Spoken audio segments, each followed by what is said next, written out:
Pelantikan. Ketua Umum UPI Asmaradana Esos.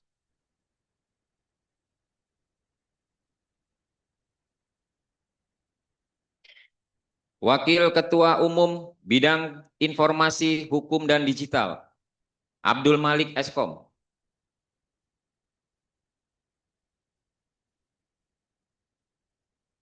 Wakil Ketua Umum Bidang Pengembangan Organisasi, Kaderisasi, dan Keanggotaan, Mehmet Toto Raharjo Eskom.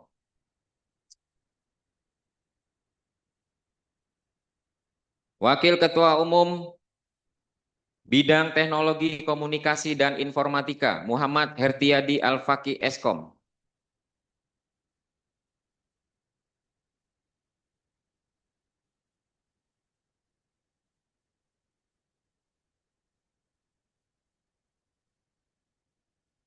Wakil Ketua Umum Bidang Pendidikan, Pelatihan, Sertifikasi, dan Ketenagakerjaan, Agus Suswanto Eskom Mkom.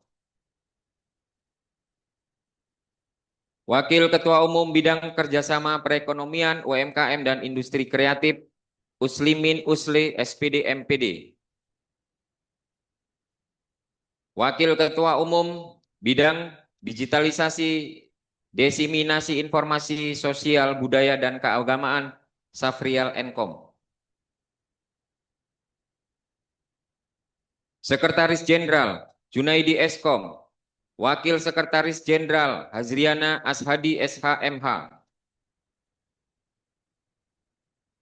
Bendahara Umum Yunita Sarjana Ekonomi. Wakil Bendahara Nur Alfi Habibah SM. Direktur Eksekutif Poppy Zaidra SHMH CPS.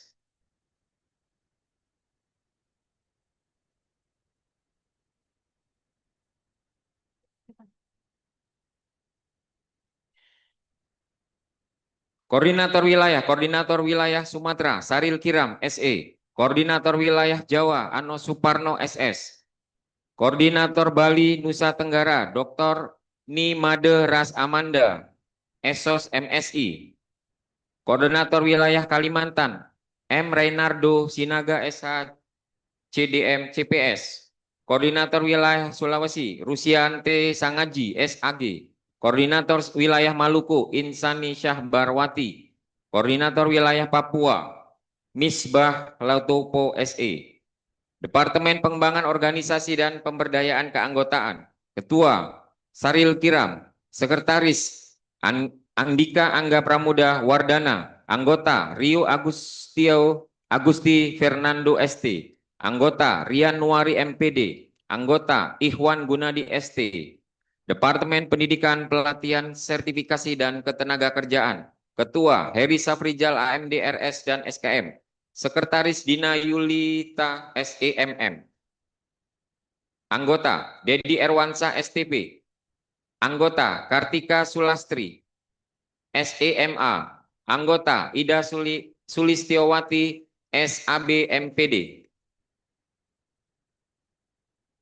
Departemen Teknologi Informatika dan Digital, Ketua Robertus Robi Julianto Simonaji ST. Sekretaris Nuropik. Anggota Dr. Eka Budi Santoso ST MPD. Anggota Suparnyo Eskom MM. Anggota Kamarudin Ajis. Departemen Transaksi dan Keuangan Digital, Ketua S. Wiryawan. Sekretaris Yunilawati. Anggota Prawirwan Datu April Daru. Anggota Muhammad Sahrianto. Anggota Citra Dara Presti Trisna.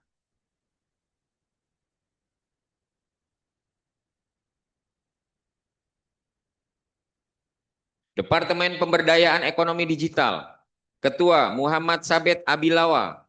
Sekretaris Dr. Fitriani SE. Anggota Jufri Rahim.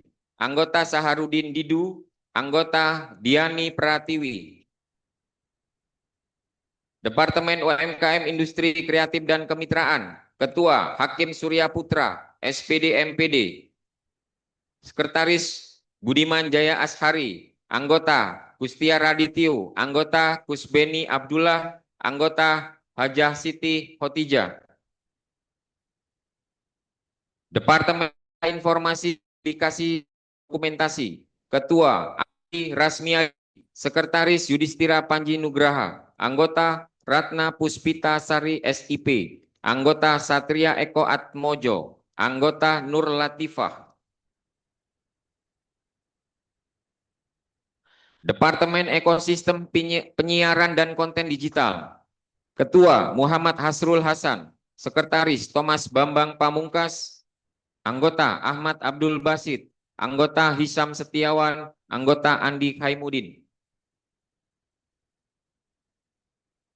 Departemen Hukum dan Advokasi Digital, Ketua Hendriana SHMH, Sekretaris Samsul SHMH, Anggota Dr. Muhammad Aljebra Alksan Rauf SHMH CTL, Anggota Mustafa Layong SHMH, Anggota Sabikul Awal SH.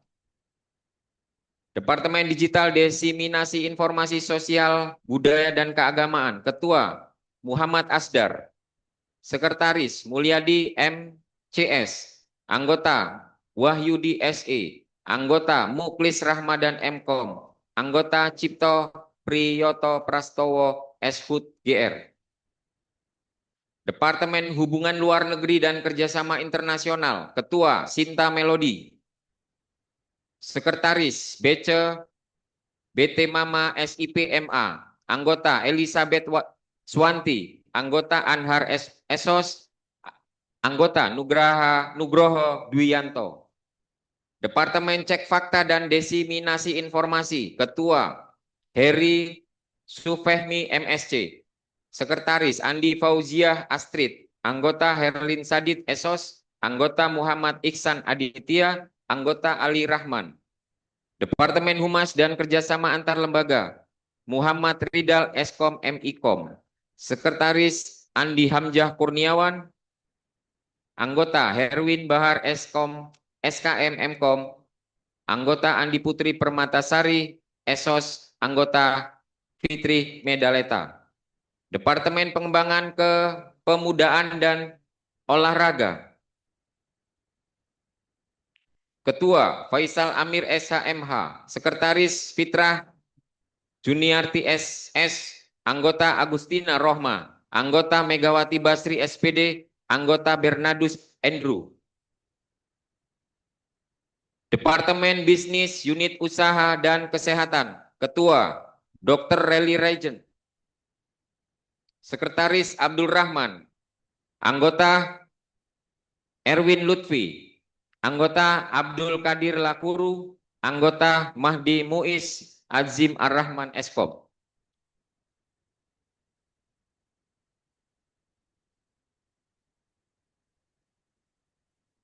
Baru enggak? Anak perempuan dan saya masih ada dua.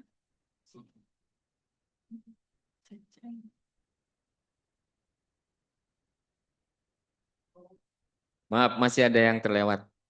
Departemen Pemberdayaan Perempuan dan Anak, Ketua Siti Zulaika SH, Sekretaris Alfitri Vivit Anggraini, Anggota Nuni Sugianti, Anggota Maria Jenita Rahu Halek, Anggota Afifah Nurul Mahfuza. Departemen Simpul Literasi Digital, Ketua Revanska Rizky Uta, Sekretaris Az-Zahra Damayanti, Anggota Isna Akidayana, Anggota Agus Hari, Anggota Aliza Zahra Nabila.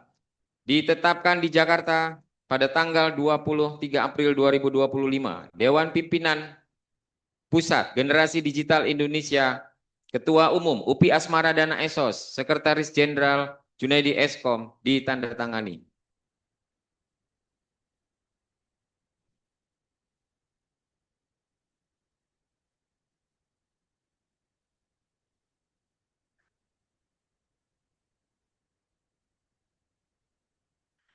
Pembacaan naskah pelantikan Dewan Pengurus Pusat Generasi Digital Indonesia periode 2025-2030 oleh Ketua Dewan Pembina DPP Gradasi. Kepada Dr. Dev Akbar Syah Fikarno Laksono ME, kami persilahkan.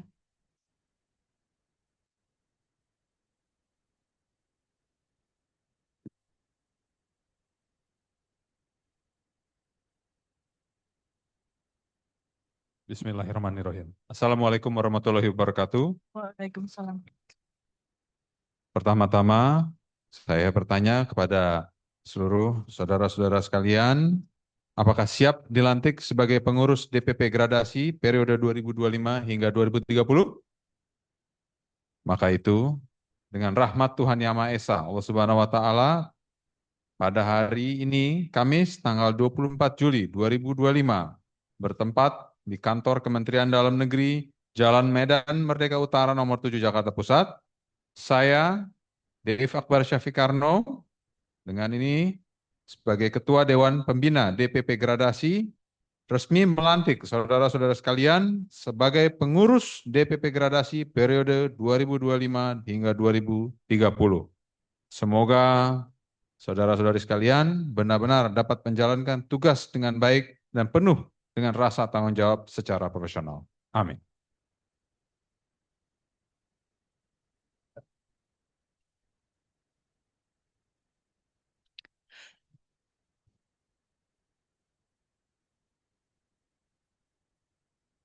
Terima kasih Dr. Dev Akbar Syafikarno Laksono ME. Dipersilahkan untuk kembali ke tempat duduk kembali.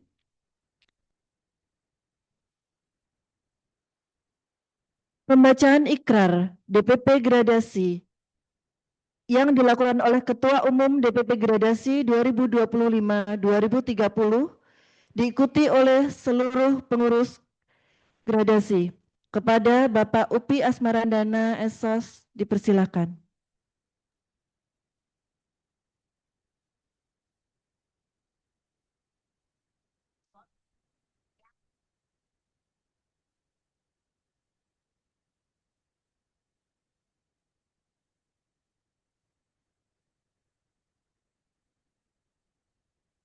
Bisa diikuti ya. Dengan rahmat Tuhan Yang Maha Esa, pada hari ini kami segenap Dewan Pengurus Pusat Generasi Digital Indonesia periode 2025-2030 berjanji, 1. Siap menjalankan tugas-tugas organisasi gradasi secara profesional dan tanpa pamrih. 2. Akan mengutamakan kepentingan organisasi di atas kepentingan pribadi atau kelompok. 3. Tidak akan memanfaatkan organisasi untuk kepentingan pribadi atau kelompok. Terima kasih.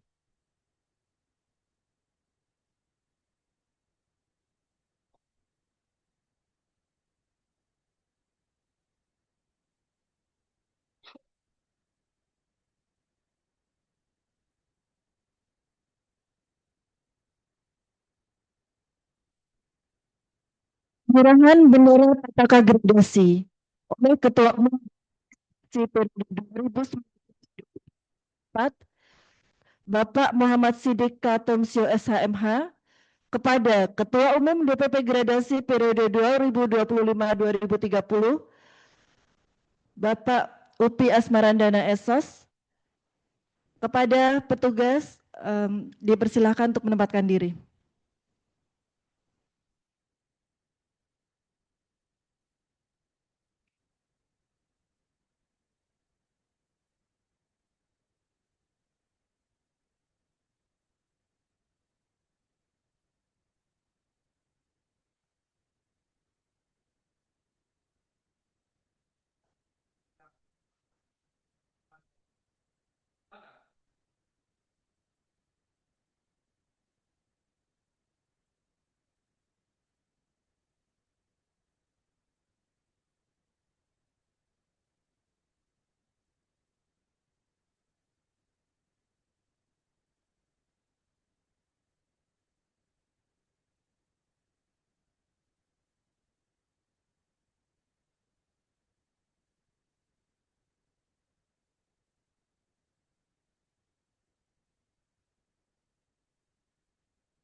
Penandatanganan berita acara pelantikan dan pengukuhan Dewan Pengurus Pusat Generasi Digital Indonesia periode 2025-2030.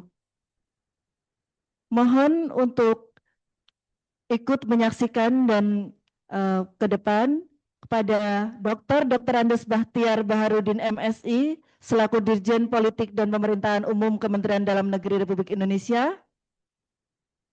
Bapak Saryadi ST MBS selaku PLT Direktur Kursus dan Pelatihan Kementerian Pendidikan Dasar dan Menengah, Direktorat Jenderal Pendidikan Vokasi, Pendidikan Kursus dan Pelayanan Khusus. Bapak Dr. Insinyur Bonifaskus Wahyu Pujianto MT selaku Kepala Badan Pengembangan SDM Komdigi.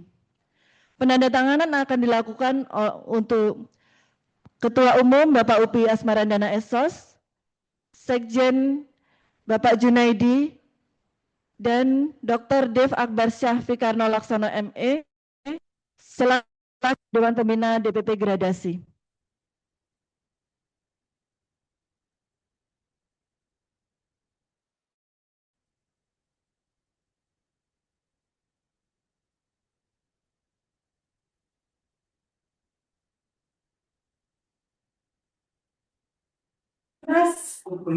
Yang tadi ada berapa? Oh iya.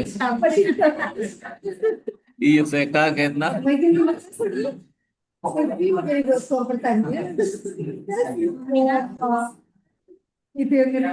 bagus juga tahu dia saudara katanya kau sebenarnya dokter komunikasi.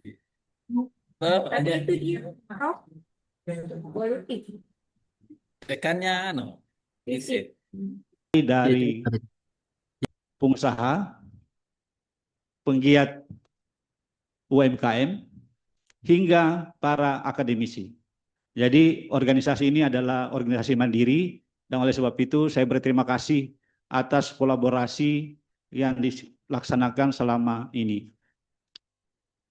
Generasi digital itu, ya ini saya setback sedikit ya. Saya lapor ke Pak Dirjen. Saya ini sebenarnya dijebak jadi ketua umum. Jadi waktu Munas di Wonosobo, Jawa Tengah, ini Bang Oni dan seluruh teman-teman menjebak saya menjadi ketua umum. Karena sesungguhnya saya tidak mau. Kenapa? Karena saya pikir terlalu banyak pekerjaan di kantor, sehingga kemudian teman-teman memaksa saya. Jadi saya dipaksa selama 3 hari di Wonosobo, tidak keluar Wonosobo, karena ternyata jaraknya jauh dari kota Semarang dan Yogyakarta. Tapi saat itu saya mengajukan 3 syarat. Pertama, kita ingin menjadikan gradasi ini sebagai penggerak utama di dalam melahirkan regulasi. Jadi bukan sekedar praktisi, tapi kita akan turut serta di dalam membangun kedaulatan digital. Kita tahu persis saat ini kita dijajah oleh platform. Dan kita berkomitmen untuk menjadikan gradasi sebagai salah satu stakeholder di dalam mencerdaskan kehidupan bangsa dan ikut menentukan masa depan digital kita. Itu yang pertama. Bang Odi mengatakan, oke, sikat. Yang kedua, saya ingin dipilih tapi tidak ada yang protes satupun. Kalau ada yang protes, saya tidak mau. Dan Bang Odi dan kawan-kawan mengamankan ternyata malam itu, saya ternyata diketok aklamasi. Aduh, bahaya juga ini saya bilang. Saya pikir saya akan ditolak, karena kan saya di gradasi sebenarnya background-nya adalah duta literasi digital. Jadi sebenarnya saya datang ke Wonosobo itu hanya ingin melaporkan pekerjaan saya selama 2 tahun, yang selama itu dibiayai oleh Pak Boni di Kominfo. Jadi saya duta literasi digital keliling Indonesia, mengkampanyekan cakap digital saat itu. Jadi saya datang hanya untuk lihat-lihat sebenarnya Pak Boni. Tapi ternyata saya dijebak. Ya sudahlah, bismillah saja. Dan yang ketiga, syaratnya sekretariatnya yang di Yogyakarta itu pindah ke kantor saya di Jakarta. Mereka setuju, ya setuju, sudah. Berarti ternyata syaratnya diterima. Jadi ya dengan mengucapkan innalillahi wa inna ilaihi rajiun, di hadapan peserta saat itu, saya mengucapkan, ayo kita bersama-sama menjadikan organisasi ini sebagai organisasi penggerak yang memang bermanfaat untuk bangsa dan negara. Oleh sebab itu, dalam kesempatan ini, izin Bandep dan Pak Dirjen, Pak Boni, sebenarnya selama ini DPP Generasi Digital itu, Mas Boni, sudah bekerja sama dengan Kominfo saat itu. Di sini ada Mas Bambang. Mas Bambang, silakan berdiri. Yang selama bertahun-tahun melakukan gerakan penyadaran digital itu melalui Pandu Digital. Yang anggotanya itu 26.000 di seluruh Indonesia. Bandep, saya laporkan ya Bandep. Jadi selain kita punya anggota pengurus di daerah itu, kita punya penggerak digital itu sekitar 26.000 di seluruh Indonesia. Dan ini yang menjadi kekuatan utama kita di dalam bagaimana meliterasi masyarakat, meliterasi semua stakeholder, sehingga kemudian kehadiran generasi digital itu bukan sekedar sebagai pekerja, bukan sekedar melaksanakan tugas-tugas kementerian, kira-kira gitu. Dan oleh sebab itu, saya menitip harapan kepada Bandep, karena Bandep ini adalah Wakil Ketua Komisi 1 di DPR, ayo kawal kami di dalam menyusun regulasi, di dalam melindungi hak-hak digital masyarakat Indonesia. Orang bertanya, kenapa Bandep jadikan Ketua Dewan Pembina? Saya bilang Bandep itu, jadi sebenarnya ini rahasianya Bandep ya, jadi sebenarnya ada 7 calon Ketua Dewan Pembina. 3 dari anggota DPR RI, dan kita voting, ternyata dipilihlah Bandep. Ada 3 pertimbangan. 1, Bandep adalah penggerak literasi digital. Yang kedua, beliau adalah salah satu penentu dari gerakan yang akan kita susun dari bawah di dalam menjaga kedaulatan digital Indonesia. Jadi mungkin Bandep bertanya, ini gradasi apa? Gitu ya. Satu saya pertama bertemu beliau, dia lihat saya, ini siapa? Saya juga bertanya ke waketum saya, ini siapa? Tapi ternyata kita disatukan sebuah nilai perjuangan bahwa bangsa ini harus dikawal dengan baik-baik. Kalau salah urus, kita akan dicaplok oleh negara-negara asing. Saat ini saja kita sangat bergantung sama teknologi dan platform. Dan kalau mereka jahat, kita bisa dijadikan sebagai negara yang tidak berdaya. Oleh sebab itu dalam kapasitas kami saat ini, kami mendeklarasikan bahwa DPP Generasi Digital mendorong lahirnya regulasi kedaulatan digital. Bagaimana caranya? Ada Dewan Pakar kami dari berbagai kampus di sebelah kanannya Bandep, yang alhamdulillah bersedia membantu di dalam menyusun naskah-naskah akademik, naskah-naskah regulasi yang diharapkan bagaimana melindungi masyarakat Indonesia. Dari apa? Dari judul, dari disinformasi, misinformasi, bahkan dari praktek-praktek adu domba. Hari ini kita hanya sibuk mengurusi ijazah. Hari ini sangat tidak produktif. Oleh sebab itu, saya berharap kehadiran DPP Generasi Digital bersama seluruh komponen masyarakat Indonesia, kita berharap dengan dukungan penggiat literasi digital, kehadiran DPP Generasi Digital bisa bermanfaat kepada masyarakat Indonesia. Terakhir, tentu saya ingin mengucapkan terima kasih kepada, sepertinya para wakil ketua harus di samping saya nih. Sekjen juga, ayo ke atas. Sekjen, para wakil ketua, ayo ke atas. Saya ingin perkenalkan ini satu-satu wakil ketua saya nih. Dipersilahkan untuk naik ke panggung, Sekjen dan para wakil ketua. Supaya Bandep lihat siapa orang-orang di belakang saya. Wah, Bandep sudah lihat, oh ini pelakunya ya. Di salah satu wakil ketua saya itu ada hacker yang bisa men-shutdown Kementerian Dalam Negeri. Jadi kalau Pak Dirjen mau coba-coba boleh, kita coba-coba. Jadi dan Pak Dirjen, saya sudah mengakomodir 2 direkturnya untuk duduk di Dewan Pengarah dan Dewan Pakar. Mas Damar ada dari Direktur Kementerian Dalam Negeri yang akan bersama Mas Damar dalam menyusun regulasi. Saya juga dibantu oleh Direktur Eksekutif, temannya Mas Dep. Ayo ke depan. Nah, ini dia. Jadi Silahkan Ibu Popi. Ibu Popi, dia yang akan mengurusi kesekretariatan dan segenap tumpah darah garasi.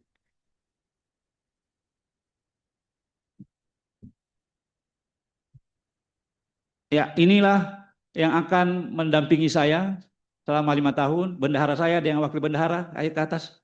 Karena dia yang pegang duit. Kalau tidak ada dia, tidak jalan ini acara. Karena Bandep dan Pak Dirjen, mereka datang ini mandiri Pak. Bayar tiket sendiri, bayar hotel sendiri, bayar makan sendiri. Meskipun pada akhirnya lapor ke ketum. Nah, inilah yang pemegang rinciknya generasi digital. Bang Boni, tolong dititip bendahara saya. Ya, kira-kira begitu. Dan Mas Damar, ayo ke depan juga. Ini ketua Dewan Pakar kami. Mas Damar ini adalah aktivis demokrasi di tanah air. Jadi ini agak ngeri-ngeri sedap. Karena di sini di Dewan Pembina juga ada temannya Bandep itu Usman Hamid, Direktur Amnesty Internasional. Beliau tidak bisa hadir. Untuk bersama-sama memajukan gerakan literasi di Indonesia. Oleh sebab itu, sekali lagi saya mengucapkan terima kasih buat semua teman-teman pengurus yang akan bersama-sama mengawal dan melanjutkan apa yang telah digerakkan oleh Bang Oni dan kawan-kawan sebelumnya, dan juga akan menjadi gerakan bersama kita berkolaborasi membangun bangsa melalui kedaulatan digital Indonesia. Janji saya, nanti kita catat ini Bang Oni ya, selama periode ini kita harus melahirkan satu regulasi undang-undang yang melindungi masyarakat digital Indonesia. Terima kasih. Wabillahi taufiq wal hidayah. Assalamualaikum warahmatullahi wabarakatuh. Bapak Ibu yang saya hormati, saya di sini diberi amanah untuk segera kilas balik kenapa gradasi ini ada, Bapak Ibu.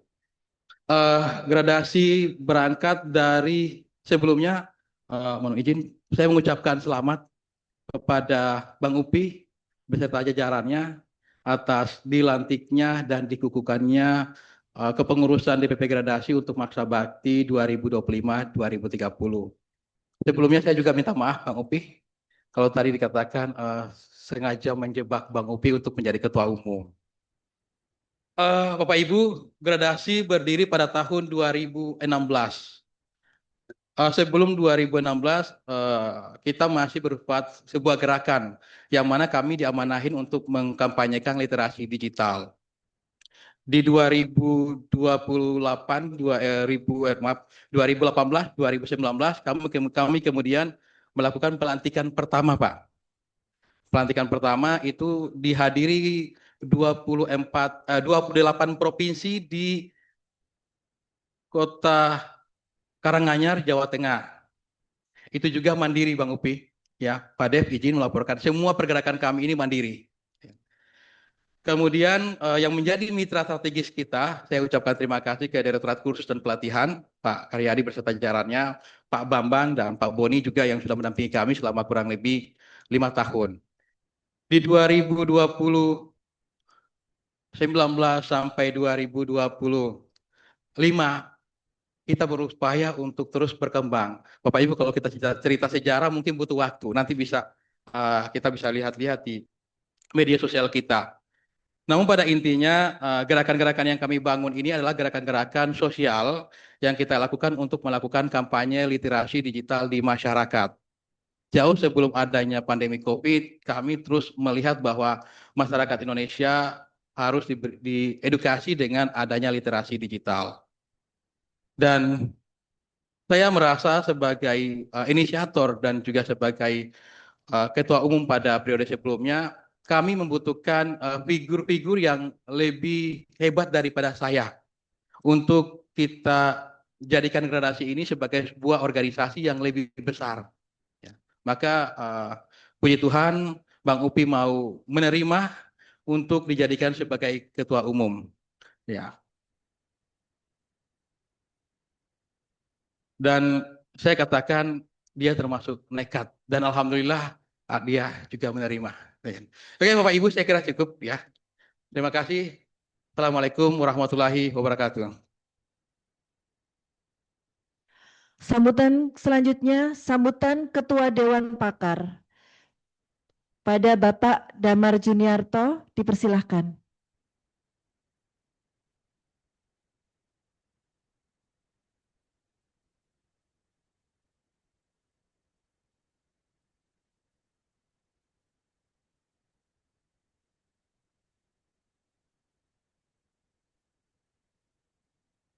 Selamat siang, salam sejahtera untuk kita semua.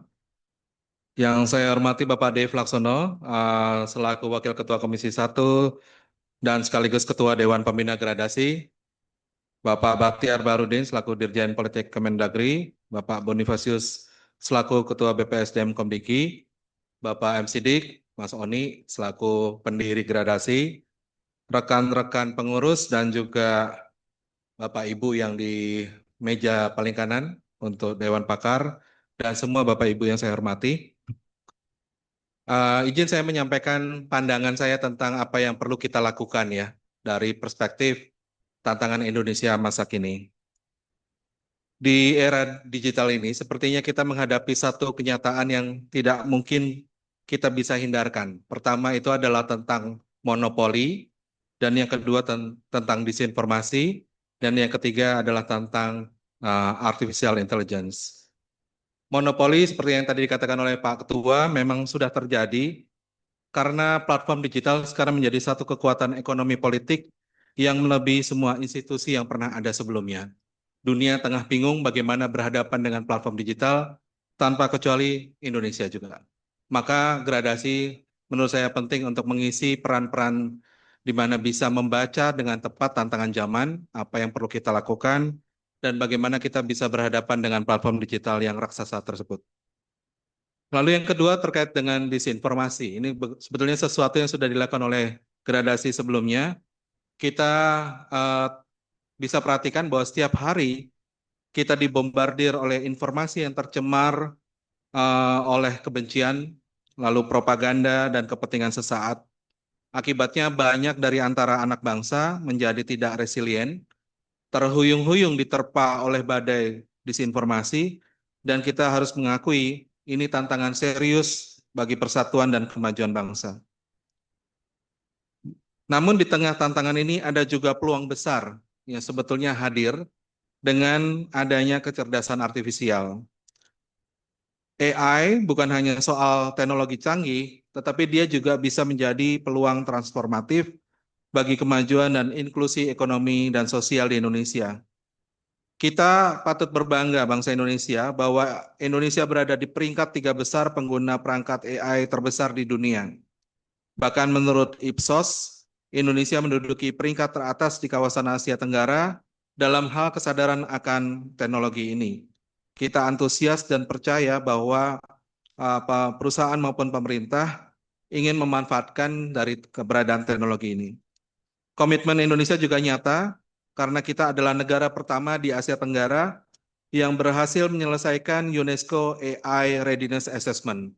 Ini salah satu tim AI Readiness Assessment hadir juga menjadi bagian dari tim pakar gradasi sekarang. Ini menunjukkan bahwa pencapaian ini adalah sebuah pencapaian yang menunjukkan keseriusan Indonesia untuk mempersiapkan diri menghadapi era AI. Meskipun demikian, Bapak Ibu, laporan tersebut juga memberikan catatan penting.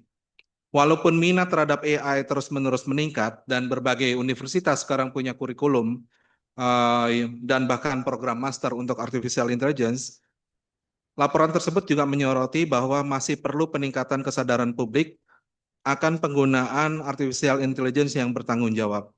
Nah, ini mengindikasikan bahwa meskipun masyarakat percaya pada kekuatan artificial intelligence, tetapi pemahaman yang mendalam tentang potensi, resiko, lalu manfaat serta praktek baik penggunaan AI yang etis itu masih perlu ditingkatkan. Nah, oleh karena itu, Bapak Ibu, hadirin sekalian, tugas gradasi ke depan sangat jelas ya. Pertama, kita perlu menguatkan kemampuan anak bangsa untuk mampu berdiri berhadapan dengan monopoli. Lalu yang kedua, mampu memilah informasi dan mengenali jenis-jenis disinformasi, serta mengajarkan cara menghindarinya karena langkah yang preventif itu sama baiknya dan sama pentingnya dengan upaya membatasi dan upaya membasmi disinformasi. Lalu kemudian kita perlu membangun tembok pertahanan terhadap disinformasi, tetapi juga kita perlu membuka wawasan agar peluang artificial intelligence ini bisa digunakan untuk kemajuan Indonesia yang lebih inklusif dan bertanggung jawab.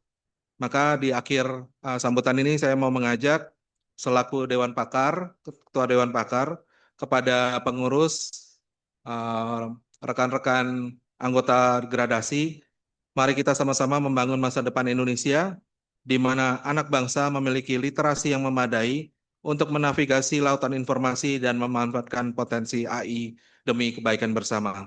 Terima kasih atas perhatiannya. Sambutan berikutnya, sambutan dari Ketua Dewan Pembina DPP Gradasi kepada Bapak Dr. Dev Akbar Syahfikarno Laksono ME, dipersilahkan.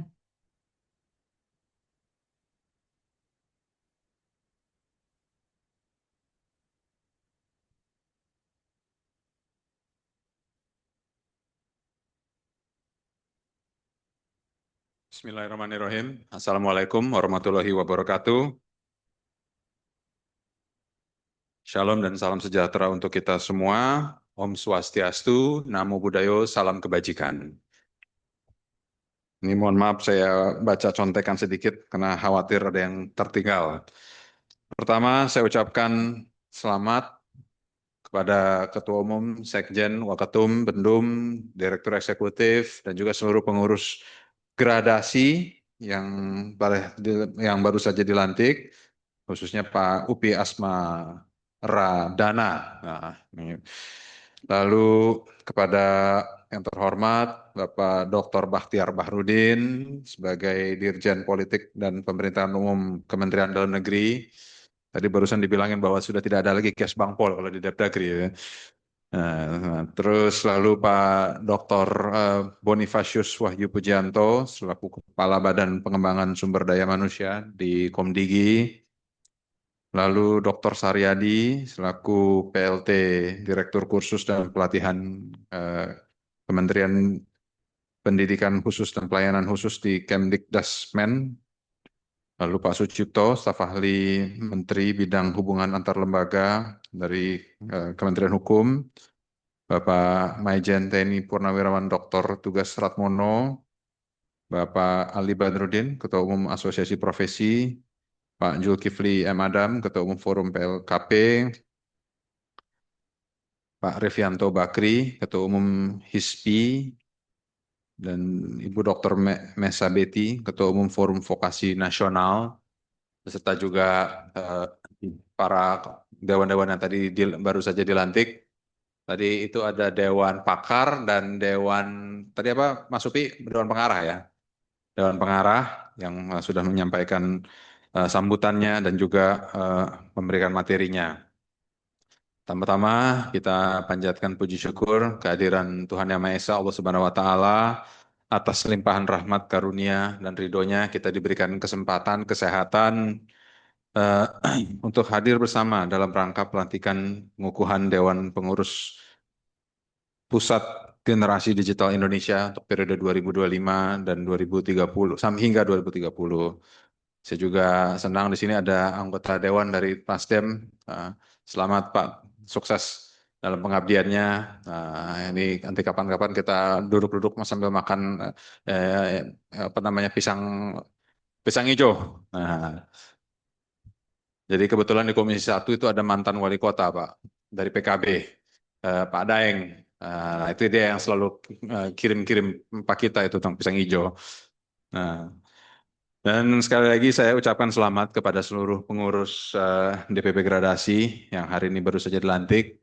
Kiranya ini adalah lembaran awal bagi kita semua dalam meningkatkan kapasitas dan kapabilitas digital Indonesia dengan bertujuan untuk memperkuat ekosistem digital yang inklusif, aman, dan berdaulat. Khusus untuk gradasi ini, saya mendapat ditugaskan oleh DPR sebagai Ketua Panja Revisi Undang-Undang Penyiaran. Nah, Undang-Undang Penyiaran ini revisinya belum kunjung selesai dari 2012 hingga sekarang 2025. Akan tapi sudah mengalami 3 kali perubahan. Substansi utamanya dari awal itu hanya analog switch off, menjadi multiplexing, hingga sekarang ada tugas lebih utama yaitu melakukan meredefinisi ulang akan apa yang artinya penyiaran. Nah, penyiaran yang kita kenal sebelumnya adalah penyiaran konvensional. Kita nonton di TV atau kita dengerin di radio. Baik itu berita, apakah itu hiburan FTV dan lain-lainnya.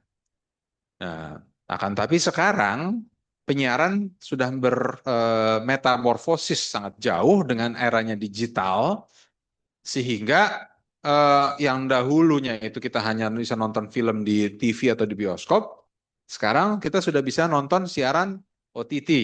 OTT bukan OTT-nya KPK ya, tapi over the top atau layanan streaming. Nah, lalu kanal-kanal media semuanya sudah beralih. Yang media cetak sudah semakin ditinggalkan.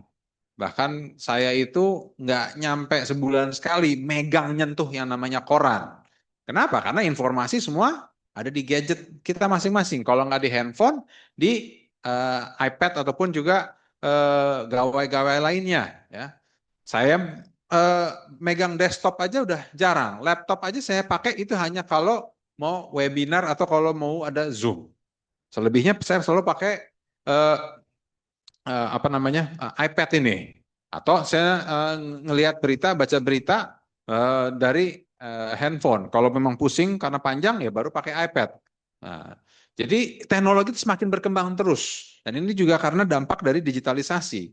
Nah, kalau kita tidak mendidik, membimbing generasi muda Indonesia, anak-anak Indonesia, kita akan semakin lama terperangkap menjadi bangsa yang konsumtif.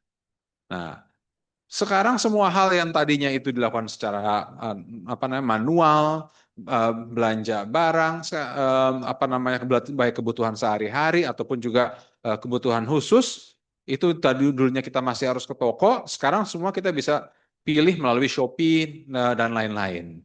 Nah, kita nonton berita sehari-hari ya, dulu kalau nonton berita artis paling kita nonton check and recheck atau apalagi gitu ya ininya. Nama-nama TV show-nya dulu tuh. Nah, kalau Om Paul tahu persis lah gitu. Soalnya pemeran utama dulu dia. Nah, itu sekarang sudah tidak lagi kita gunakan. Sekarang kita semua nonton, cari di Instagram, di TikTok, di Facebook, ya khususnya di Instagram dan TikTok lah. Ada Lambe Turah dan kawan-kawannya. Ngelihat artis mana yang lagi ada affair dengan siapa, terus ada kejadian mana, ada gubernur ketiduran pun juga itu kita nontonnya itu di TikTok dan lain-lain. Nah, jadi perkembangan digital ini kalau tidak dibimbing, ya kita ini akan semakin mudah dikontrol oleh pihak luar. Dan kenapa? Karena algoritmenya itu yang megang bukan kita sendiri. Ini yang megang itu pihak luar. Ditambah lagi sekarang ada salah satu pasal atau butir dari keputusan antara Indonesia sama Amerika juga tentang pengendalian atau penyimpanan data pribadi. Nah, tadi saya habis ngobrol sama Pak Bonifasius juga, saya tadi diinfokan juga sama Ibu Menteri, ya, dan saya juga baca dari statement dari Pak Hasan Hasbi bahwa data-data yang berkaitan strategis seperti facial recognition, biometrik, terus retina, terus juga data-data perbankan, itu tetap kita pegang, dan yang mungkin boleh di-share ataupun disimpan di cloud services asing, itu ya seperti data-data penjualan, data-data sales, ya, data-data yang non-sensitif lah. Nah, ini penting untuk kita jaga. Kenapa? Karena ini berkaitan dengan kedaulatan kita. Ini berkaitan dengan posisi kita di dunia internasional. Kita ini penduduk kita 286 juta lebih ya kalau data terakhir ya. Mungkin Pak Bakhtiar itu bisa koreksi berapa Dukcapil terakhir ya. Dan juga pertumbuhan ekonomi kita itu sangat tinggi. Perputaran ekonomi kita itu aku lupa persis ya. Kalau APBN 2026 itu di atas 3.800 triliun. Perputaran ekonomi mungkin menyentuh angka di atas 25.000 triliun ya. Perputaran ekonomi yang sangat tinggi, APBN yang sangat besar, jumlah penduduk yang sangat luas. Nah, dan ini suatu modal yang luar biasa untuk kita miliki. Nah, tapi kalau kita tidak bisa baik memproduksi, baik memiliki daya imajinasi untuk membangun jaringan digital yang besar, ya kita akan selamanya menjadi bangsa yang konsumtif terus-menerus. Kita hanya bisa menerima produk dari luar, mengambil barang dari asing, akan tapi kemampuan kapasitas kita di berbagai macam sektor, khususnya di digital, akan selalu terhambat. Nah, ini makanya saya nggak mau berpanjang lebar karena nanti kesian pada ngantuk lagi. Jadi poin utamanya agar gradasi ini memiliki blueprint kerja ke depan dan juga menopang kerja-kerja dari pemerintah ya sehingga bisa membantu menjalankan program-program tersebut dan juga mungkin bisa menjadi mitra yang baik ya. Mitra yang baik itu juga bukan hanya selalu manut. Mitra yang baik itu juga harus bisa mengkoreksi bila mana dilihat ya, gradasi melihat ada permasalahan, ada kendala, ya bisa disampaikan langsung ke mitra. Bisa langsung disampaikan kepada kami sehingga kita bisa terus memperbaiki untuk memberikan pelayanan yang terbaik kepada bangsa Indonesia. Nah, pemerintah di bawah pimpinan Presiden Prabowo memiliki konsep-konsep yang jelas untuk membangun bangsa Indonesia dan juga di bawah pimpinan Bu Mutia Hafid, ya, Komdigi juga memiliki blueprint dan konsep yang tegas. Nah, salah satunya itu adalah PP Tunas. PP Tunas itu orang lihatnya mungkin biasa-biasa aja, tapi kan banyak yang tidak paham pengorbanan dan juga kerja kerasnya pemerintah untuk menghadapi hantaman dari asing. Nah, sama juga seperti undang-undang penyiaran ini, yang berkepentingan juga banyak. Kenapa? Karena kalau kita jalankan penyiaran dan juga kita definisi ulang tentang penyiaran digital, yang terdampak itu seperti TikTok, Instagram, Meta, YouTube, Netflix, dan kawan-kawannya. Nah, itu semua yang khawatir. Karena selalu berkaitan dengan produk yang mereka hasilkan dan juga investasi yang mereka berikan dan juga mereka mengejar karena mereka semua profit oriented. Nah, kita kan semua adalah service oriented. Kita harus memberikan pelayanan yang terbaik kepada anak-anak kita, kepada bangsa kita.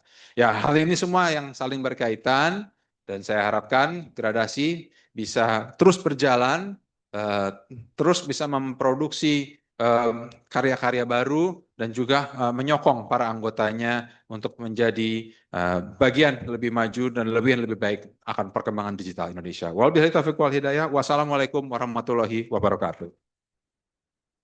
Terima kasih kepada Dr. Dev Akbar Syah Fikarno Laksono ME atas sambutannya. Sambutan berikutnya, sambutan dari Direktur Jenderal Politik dan Pemerintahan Umum Kemendagri pada Bapak Dr. Andes Bahtiar Baharudin MSI, dipersilahkan.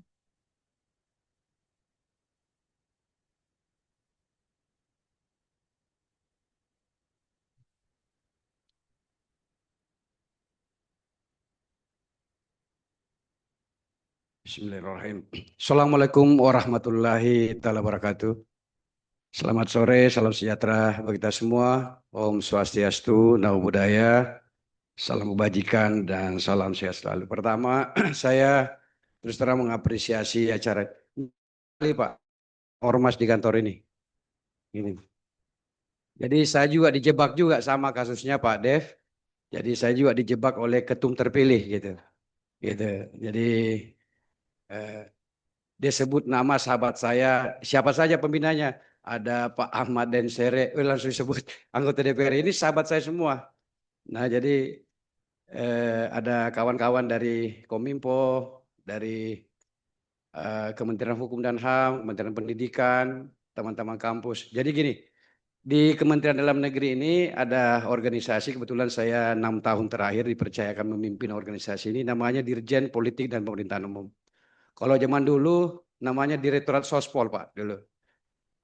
Lalu berubah jadi Kesbang.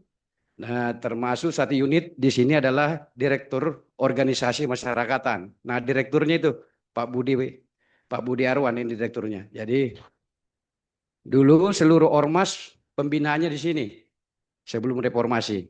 Nah, lalu setelah reformasi kita berbagi dengan Kumham. Kumham untuk pendaftaran badan hukum yayasan dan perkumpulan. Tapi pembinaan sehari-hari tetap dikoordinasikan oleh Menteri Dalam Negeri dan tentu dengan teman-teman pemerintah daerah. Nah, saya juga mengenalkan kawan saya sini, ada Pak Sesdijen, ada Pak Andi Baso Indra, kemudian Bu Astri Megatari, ini tenaga ahli kami. Juga ini anggotanya Pak Budi dulu di Kominfo, dulu tenaga humas pemerintah. Dulu waktu saya jadi Kapuspen Kemendagri, jadi stafnya Pak Cahyo Kumolo. Nah, ini tenaga humas pemerintah. Pak Cahyo itu sahabatnya Pak Ahmad Daensereh. Jadi ini sahabat saya lama ini, beliau ini sebelum jadi anggota DPR RI. Terima kasih, Deng Kareng. Ya. Bapak Ibu yang saya muliakan, pertumbuhan organisasi masyarakat Indonesia hari ini 610.000 organisasi, lebih. Mungkin sudah 620.000 organisasi. 619.000 itu adanya terdaftar di Kementerian Hukum dan HAM. Organisasinya saja nih. Berarti termasuk juga organisasi gradasi. Satu di antara 620.000 organisasi sosial kemasyarakatan dengan berbagai jenis dan bentuk. Termasuk organisasinya Pak Dev sebagai Ketum Kosgoroh. Itu terdaftar 610.000. Bayangan, ini menjadi wadah berserikat berkumpul warga negara kita. Memang yang diatur dalam konstitusi. Warga kita boleh berserikat berkumpul, berorganisasi, itu adalah hak. Tapi di sisi lain, di pasal 28J, bahwa hak berserikat, berorganisasi, berkumpul ini ada batasannya. Bukan hak mutlak, bukan hak bebas.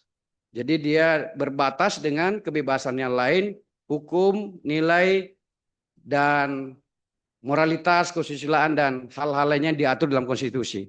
Artinya, dalam negara demokrasi Indonesia itu tidak menganut hak bebas.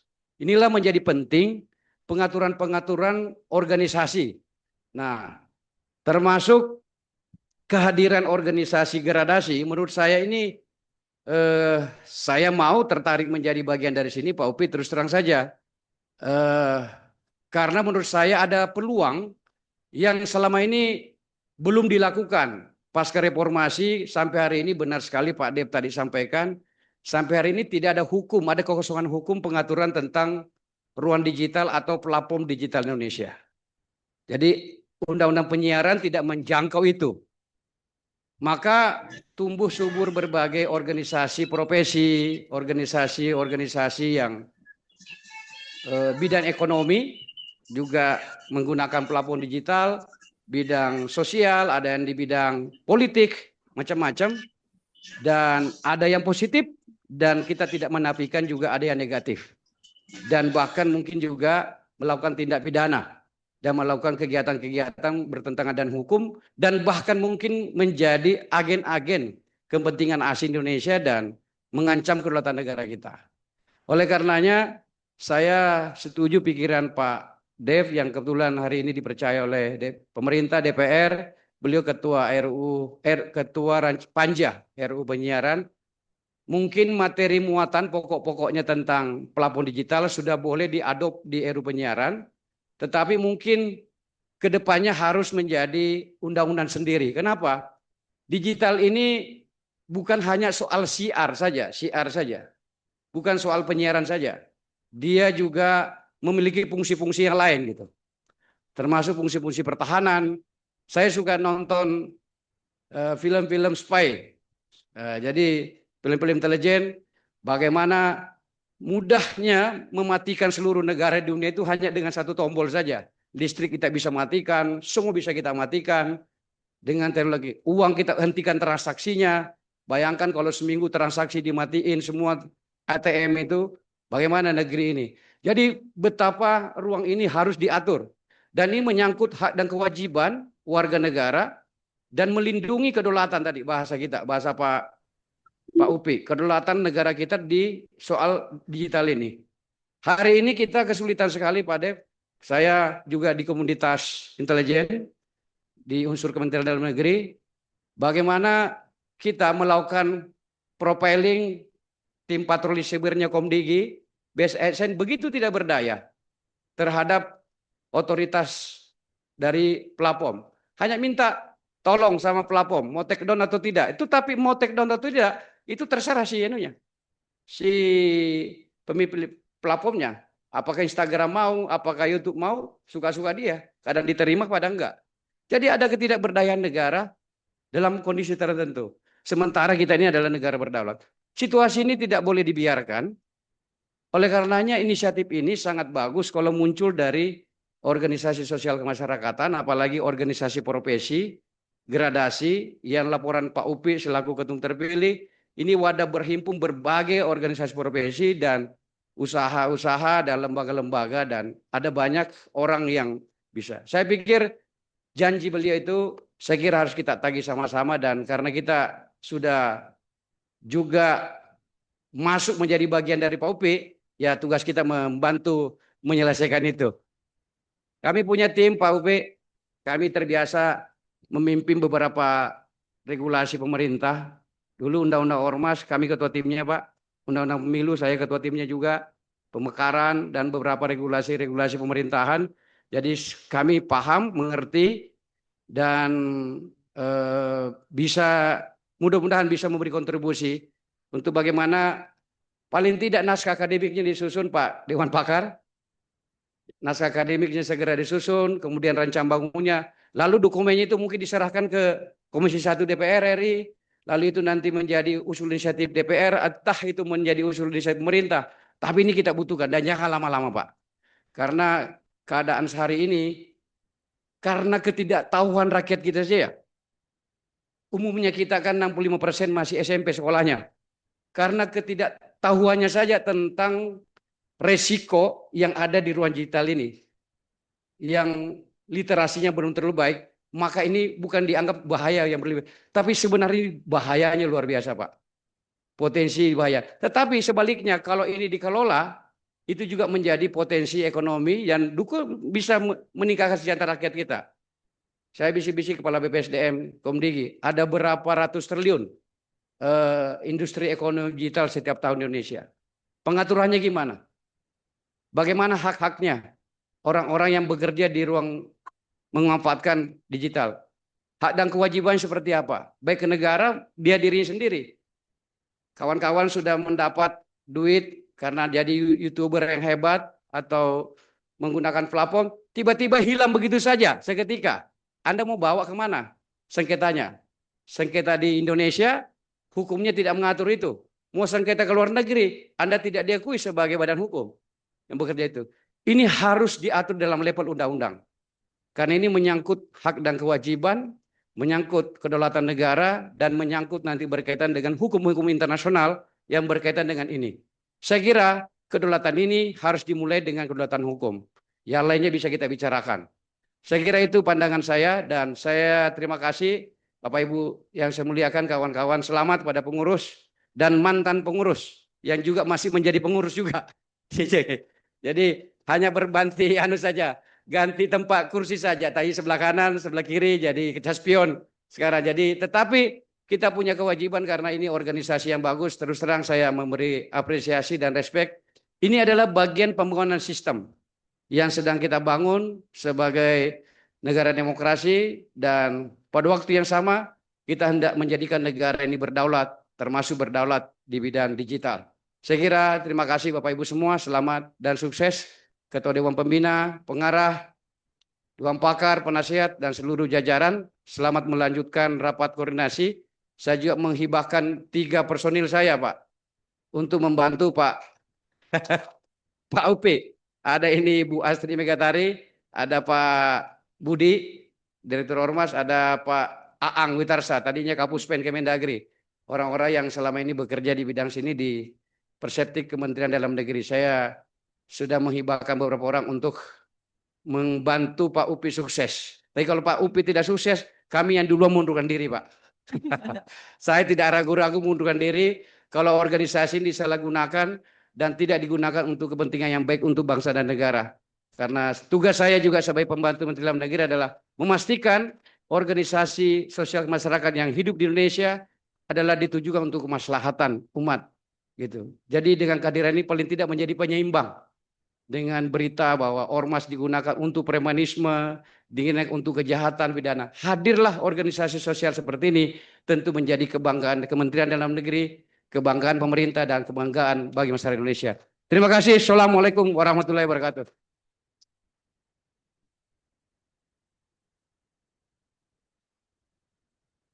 Untuk selanjutnya, sambutan akan diberikan oleh Bapak Saryadi ST MBA, selaku PLT Direktur Khusus dan Pelatihan Kementerian Pendidikan Dasar dan Menengah, Direktorat Jenderal Pendidikan Vokasi, Pendidikan Khusus dan Pelayanan Khusus. Dipersilahkan.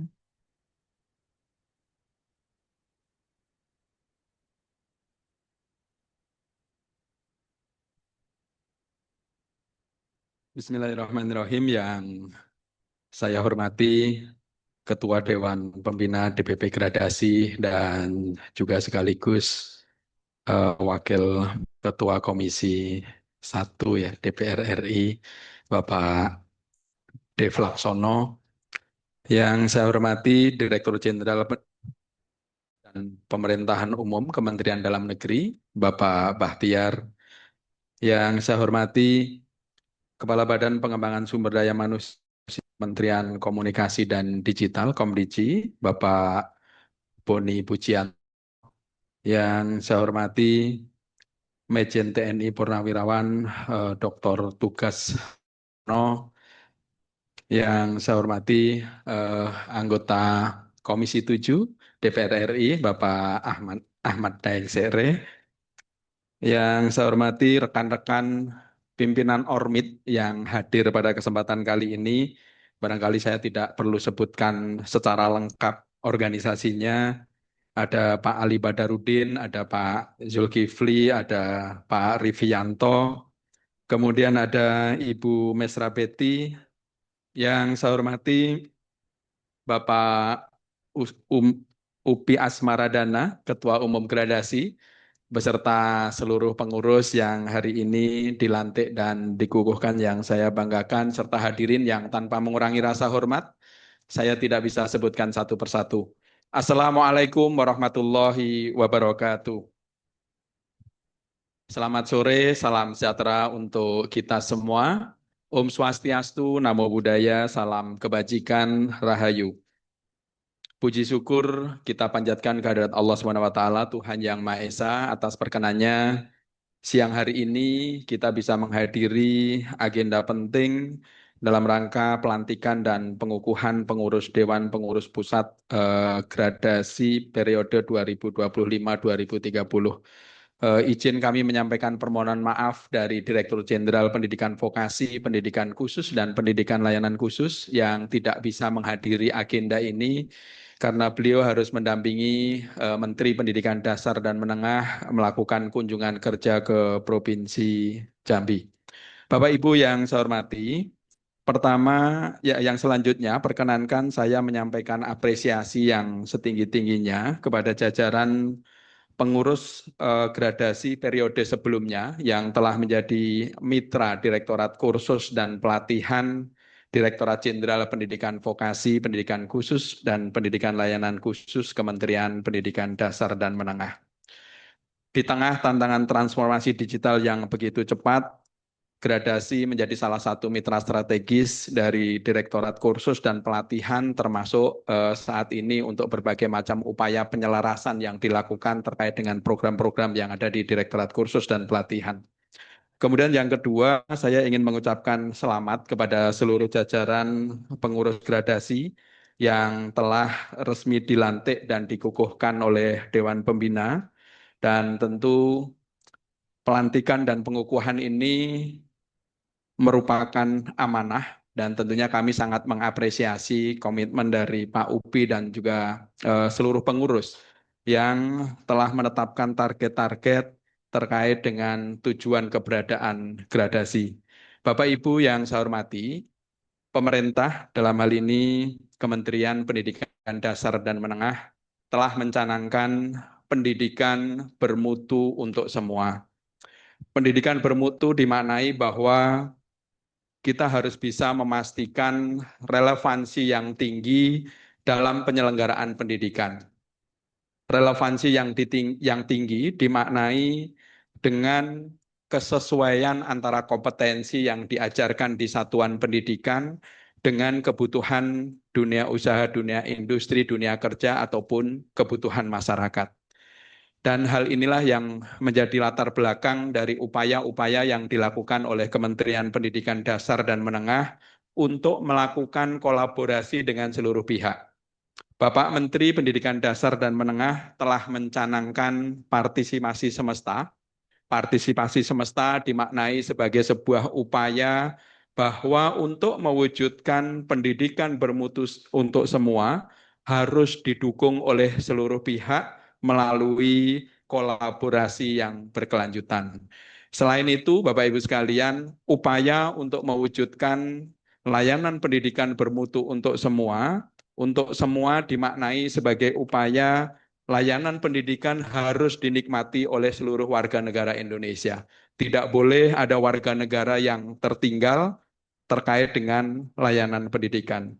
Bapak Ibu yang saya hormati, terkait dengan pendidikan bermutu untuk semua, tentu sama-sama kita ketahui bahwa perkembangan teknologi digital sangat luar biasa cepat yang mempengaruhi kebutuhan kompetensi ataupun kebutuhan keahlian yang nanti harus dimiliki oleh calon tenaga kerja yang dihasilkan oleh lembaga pendidikan, baik pendidikan formal ataupun pendidikan non-formal. Perubahan-perubahan yang ada di dunia kerja akan menjadi panduan dalam penyelarasan kurikulum dan juga penyelenggaraan pendidikan, termasuk di dalamnya adalah lembaga kursus dan pelatihan. Para ahli sudah merumuskan ragam kompetensi yang harus dimiliki oleh calon tenaga kerja di era masa depan, yang tentunya nanti bisa beradaptasi dengan perubahan-perubahan yang terjadi, mulai dari keterampilan kognitif, keterampilan teknologi, ataupun keterampilan untuk bisa melakukan manajemen ataupun engagement para pihak dalam rangka pelaksanaan tugas keprofesionalan. Untuk itu, Bapak Ibu yang saya hormati, dalam kesempatan yang baik ini kami mengundang tidak hanya ke gradasi, juga tentunya kepada Bapak Ibu sekalian untuk bisa mengeksplorasi ragam kolaborasi dalam rangka untuk mewujudkan pendidikan bermutu untuk semua, termasuk kami di Direktorat Kursus dan Pelatihan secara terbuka mengundang seluruh organisasi, seluruh lembaga untuk bisa berkontribusi memastikan layanan pendidikan yang berkualitas. Sekali lagi kami mengucapkan selamat kepada pengurus yang baru saja dikukuhkan dan juga dilantik oleh Dewan Pembina, dan kurang lebihnya mohon maaf. Billahi taufik walhidayah. Wassalamualaikum warahmatullahi wabarakatuh. Terima kasih pada Bapak Saryadi STMBE, selaku PLT Direktur Kursus dan Pelatihan Kementerian Pendidikan Dasar dan Menengah, Direktorat Jenderal Pendidikan Vokasi, Pendidikan Kursus dan Pelayanan Khusus untuk sambutannya. Untuk sambutan yang terakhir kami mohonkan pada Bapak Dr. Insinyur Bonifasius Wahyu Pujianto MT, selaku Kepala Badan Pengembangan SDM Komdigi untuk dapat memberikan sambutan. Dipersilahkan.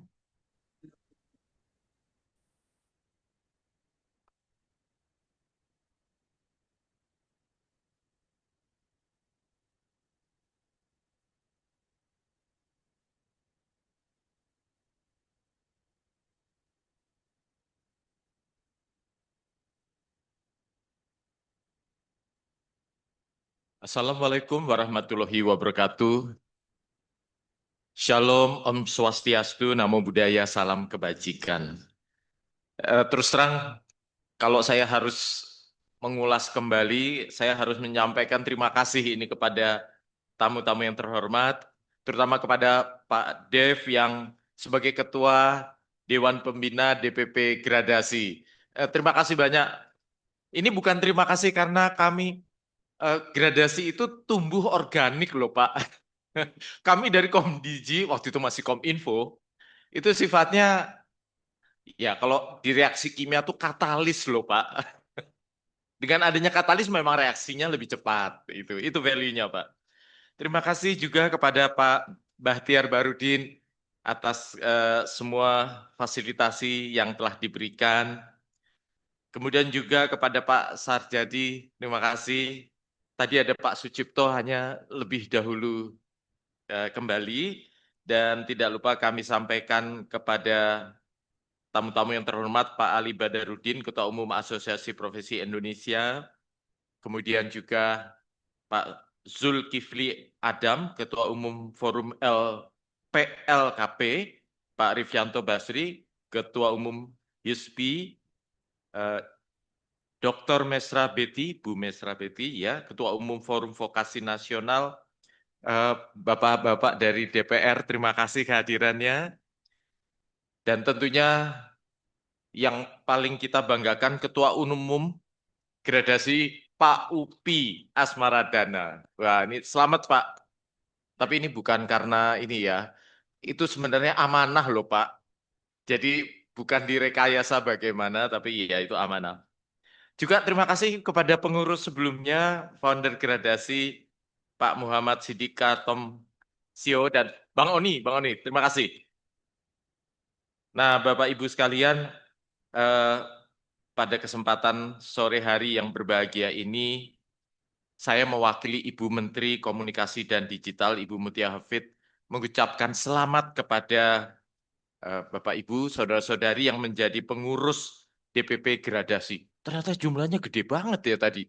Se-Indonesia berapa tadi? 500, 400, 800 malah. Itu dengan seluruh cabang-cabang gitu ya Pak ya. Nah, mungkin kalau anggotanya puluhan ribu. Tadi kalau kami membantu lewat teman-teman mengaktifasi ada pandu digital segala macam. Jumlahnya juga besar. Ya semoga Gradasi nantinya akan semakin besar. Yang paling penting bermakna bagi masyarakat.